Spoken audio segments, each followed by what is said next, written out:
ఇప్పుడు సరే చెప్పు గట్టిగా, చెప్పు గట్టిగా, చెప్పు గట్టిగా. సంగీతకారుడు దావీదును గాంచి పాడమని నే కోరెదా. ఏం పడతారంట? ప్రభా ఉద్యోగం పెట్టవా, గుండు మన్నా గింజలు పెట్టవా, ఈ తిండి మండిపోయి ఆడకపోయి ఇదే బుద్ధి నీకు కాబట్టి ఎవడికి పెడతాడు రా ఇవన్నీ, నీకోసంగా దాచిపెట్టాడు. అందరికి సమృద్ధిగా భోజనాలు తప్పకుండా చేయండి. ఓ గింటెత్త బుద్ధిపాడుగాను ఏంటి ఆశ? సంగీతకారుడు దావీదును గాంచి పాడమని నే కోరెదా. పాడవ గట్టిగా.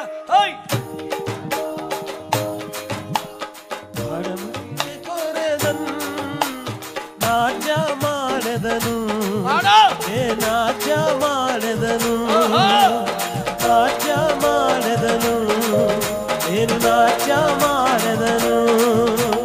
పరలోకమే నా మాట, పరిశుద్ధమే నా శ్వాస. పరలోకమే నా మాట, పరిశుద్ధమే నా శ్వాస. భూమి నుండేది కొద్ది కాలమే, భూమి నుండేది కొద్ది కాలమే. యేసునికై సువిశేషముకై, యేసునికై సువిశేషముకై. తనన తనన తనన తనన తనన తనన తనన తనన తనన తనన తనన తనన. సంగీతకారుడు దావీదును గాంచి పాడమని నే కోరెదను.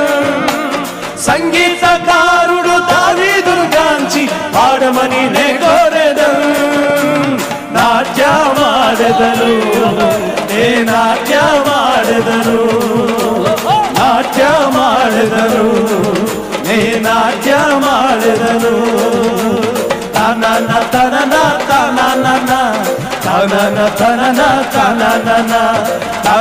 తనన తనన తనన తనన తనన తనన. గట్టిగా చెప్పండి. ఈ ప్రదీపము దావీదు అభిషేకమును గురించి మీ ఎదుటకు తెస్తున్నాను. సమయాలు మొదటి గ్రంథము వెరీ గుడ్ 16వ అధ్యాయము 12-13 వచనములు. పరిగెత్తు. అతడు వారిని పిలువనంపించి లోపలికి తోడుకొని వచ్చెను. అతడు ఎర్రడి వాడును, చక్కని నేత్రములు గలవాడును. ఏ నేత్రములట? చక్కని నేత్రములు గలవాడును. చెప్పు నాన్న, ఏ నేత్రములు? చక్కని. ఈ ముక్కలు చెప్పిన ఎవరు నాన్న? దేవాతి దేవుడు. This is a statement made by the Lord Almighty, not any human being, you know. This is the statement. Of course, it's a certificate, you know, compliment, a certificate by the Almighty God, which stands forever. Hallelujah. ఒక statement ఇస్తున్నాడు. ఇదిగో దావీదు లోపలికి రాగా ఏమంటున్నాడు? ఆహా, ఇతడు ఎర్రని వాడును, ఎర్రని వాడు, చక్కని నేత్రములు గలవాడు, చూచుటకు సుందరమైన వాడునై ఉండెను. నువ్వు దేవుడువా? నువ్వు దేవుడు అయితే పై రూపమును చూస్తావట. నువ్వు బలి ఎర్రగా ఉన్నాడే, బలి ముద్దుగా ఉన్నాడే, చక్కని నేతలు నీకు తొగనో. ఇది ఏమిరా నా మీదే రంకెలు వేయిచుంటివి, లేకుండా ఏమి మా సమయాన్ని నువ్వు కోపపడితే కదా పైన నీవు. సమయం మనుషుడు పై రూపమును చూచుచున్నాడు. 7 రాజమహల్ వస్తే చీకొట్టేవా? ఒకరిని సెలెక్ట్ చేయొచ్చు కదా. మరి నువ్వు అంటే మనుషుడు పై రూపం చూస్తాడు. ఆ మనుషుడు ఎవరు? శామ్యూలే. నువ్వు పై ముఖం చూస్తున్నావు, రే లోపల చూడాలి, పైన చూసి మాట్లాడుతున్నావేంటి అని సమయాలు క్లాస్ బీకి దావీదు నాగరి అచ్చుడు ఎంత ముద్దు చెత్తనాడు. సుందరమైన వాడు, ఎర్రని వాడు, చక్కని నేతమైన ముద్దు ముద్దు మాటలు మాట్లాడుతున్నావే. సమయాలకు ఒక క్లాసు, నీకో రీతి. దేవుడా నీకు ఇది తగునా? అరే యూజ్లెస్ పిలో, నేను మాట్లాడాలంటే మరి మ్యాటర్ ఉంటుంది కదరా. ఏంటా మ్యాటర్ అయ్యా?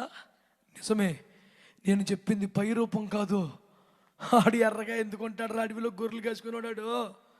సరైన గుడ్డ ముక్కలు దొంటి మీద అడిగే, కేశ సంస్కారం లేదు అడిగే, తైల సంస్కారం లేదు అడిగే. 7 అన్నయ్యలు కొడతారు ఎప్పుడు. నాన్న సింహాన్ని చంపితే కూడా శబాష్ అనే రకం కాదు. ఆ మొక్క గుండెల్లో పెట్టుకుని ఆడి కోసం ఏడుతుంటుంది, ఎప్పుడు ఆడి కోసం ప్రార్థన చేస్తుంటుంది. చిన్న చచ్చిపోయిన పాము పిల్లను పట్టుకుంటేనే మామిడికి ధైర్యం, పామును పట్టేసుకున్నాడండి అని అందరికీ చెప్తారు తల్లిదండ్రులు. కానీ దావీదు దౌర్భాగ్యం ఏంటో పాపం, సింహాన్ని చంపితే కూడా ఇంట్లో శబాష్ అనే వాళ్ళు లేరు. పరిగెత్తి ఎలుకబెట్టిన చంపి గొర్రె పిల్లలను క్షేమంగా బయటికి తెస్తే కూడా వెరీ గుడ్ నానా అనే దిక్కు లేని ఎంత దారుణమైన నిరాదరణ. అందం ఎక్కడ ఉంటుందండి అడవిలో బతికేవాడికి? చక్కని పరిస్థితి ఎక్కడ ఉంటుందండి?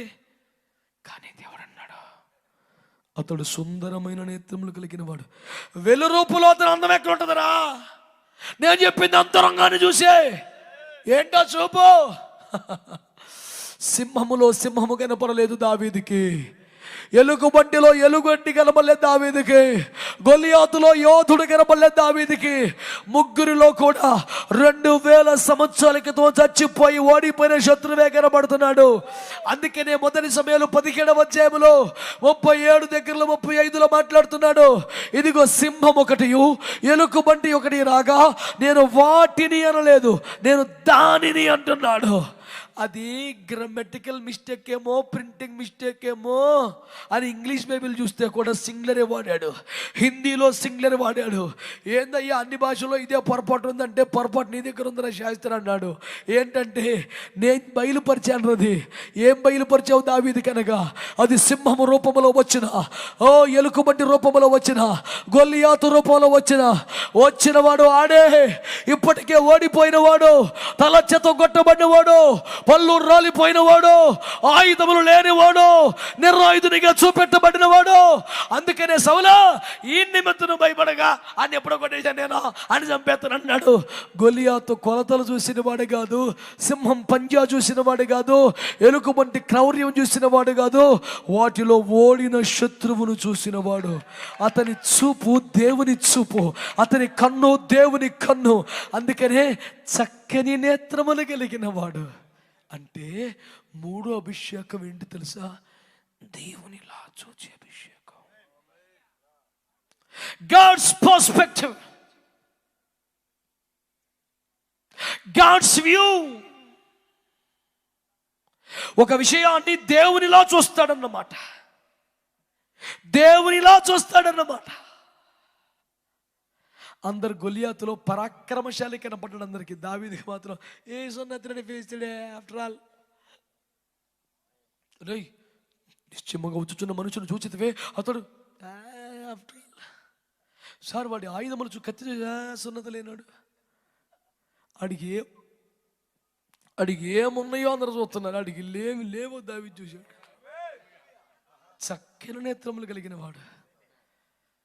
సియోను కొండను అందరూ చూశారు, అందరు తిరిగిందే.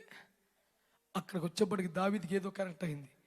ఇది దేవుని మందిరానికైతే భలే ఉండిద్దే అని ఎబుసీని కొట్టి, ఆనియన్ జావు కొట్టి, మొత్తం వెళ్ళగొట్టి జెండా బాతి ఏసయ్యకే అన్నాడు. అప్పుడు వెంటనే ఏసయ్య, పోన్లేరా నాకు కూడా జెండా మెత్తడు భూమి ఇచ్చావురా, దేవుడు వాడిని ఇంకా యాజకులకి ఇస్తానులేరా అనలా. ఇది నేను కోరుకున్న స్థానము, నిత్యం ఇది నా విశ్రమ స్థానముగా ఉండను. వెంటనే యేసు ప్రభు ఫోన్ మోగింది. తీస్తే యెహోషువ, ఈ ముక్క నాకు చెప్తే నేనే తీసుకున్నాను. అప్పుడు రాజ్యాలు కాదు మరి నీకు ఎందుకు అట్లా చేసావు? దావీదు దాకా వదులుతున్నా, ఆనాడే కొట్టి పారేద్దును, 31 రోజులు చంపినోడిని ఏంది అంటే యేసు ప్రభు అంటాడు, దావీదు కూడా చెప్పలేదురా నేను. చెప్పలేదమ్మా, అదే కదా హృదయాన్ని సార్ అంటే గట్టిగా సపోర్ట్లు. ఇప్పుడు చెప్పాక చేస్తే వాడు ఆజ్ఞలు అనుసరించేవాడు, చెప్పకముందే మనసును కనిపెట్టి చేసేసాడు. గట్టిగా సంతోషంగా స్తోత్రం చెప్పండి, హల్లెలూయా చెప్పండి, హల్లెలూయా చెప్పండి. 3వ అభిషేకం దేవుని వలె చూచేవాడు, దేవుని కోలము కలిగిన వాడు, శత్రువుని నాశనం చేసేవాడు, దేవుని కొరకు ఒక మహిమ కలిగిన రాజ్యమును స్థాపించేవాడు, చిన్న రాజ్యాన్ని చేతిలో పెడితే సామ్రాజ్యంగా విస్తరించేవాడు. 3వ అభిషేకం దేవుని రాజ్యమును విస్తరించేవాడు. గట్టిగా స్తోత్రం.